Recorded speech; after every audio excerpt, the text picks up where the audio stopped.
Hello, my name's Graham Helliwell and I'd just like to give you a short demonstration of the Go Mobile Driver's Checks module.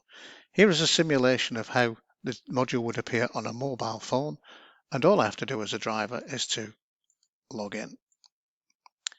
When I log in, you can see that I've got the registration of the vehicle that I last used yesterday, and I'm about to do a walk round check. Before that, you can see the current odometer region, and you can see down below my details, my job role, and any other details about me. So the first thing to do is click on the walk around check. So this list of checks that need to be done is specific to this vehicle. If it was a trailer, there will be a different set of checks. If it was a car or a van, again, according to the requirements of the company and what's set up in the inspection template model would appear here against this vehicle.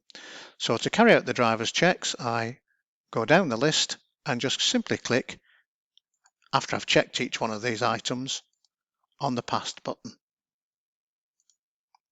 If at any stage I find there's a defect or a fault, then in this case I would check failed. And this gives me the opportunity to both set a severity of marking, whether it's passed, failed, or whatever's set up within the system, and to also put in a description of the defect.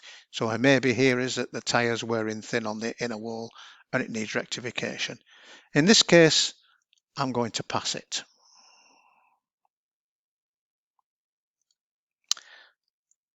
So I'm now, by signing this, I'm declaring that as far as I'm concerned, the vehicle is roadworthy, and I accept.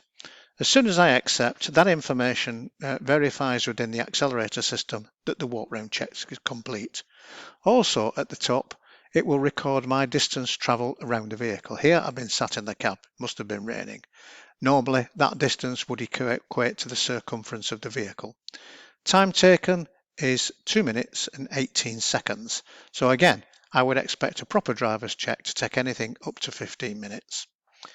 It's possible at any time to take images, videos of the vehicle or any of the individual checks and to upload those documents into the accelerator system. So if, for example, in the example we've just talked about where there was a fault on the tyre, it would have been possible to take a picture of the tyre and send that along with the defect back into the accelerator system.